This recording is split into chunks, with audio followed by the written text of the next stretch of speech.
Брзанските индекси натаму во пат. Аналитичарите велат, само големи институции можат да ја раздвижат берзата. Позитивните финансиски извештаи и најавите за поголеми дивиденди не сторија многу за брзанскиот индекс. Напротив, МБИ-10 неделава повторно падна под 2000 поени. Брокерите малиот интерес го објаснуваат со очекувањето на инвеститорите дека набрзо по купувањето на акции со право на дивиденда тие одново ќе почнат да паѓаат. Стравот ги натера малите инвеститори да избегаат пред дивиденди и не само да избегаат пред дивиденди од некои добри акции, туку и да се воздржат од купување на акции за дивиденди. Иако приносите би рекол дека се и повеќе од солидни.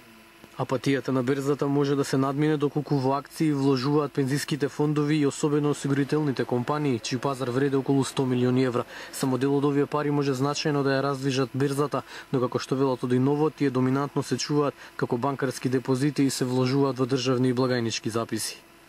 Македонската берза ја дели судбината со останатите балкански берзи кои не се привлечни за големите инвеститори. Само доколку дојде до заситување на големите и ликвидни берзански пазари, можно е да се јави интерес и за берзите во регионот.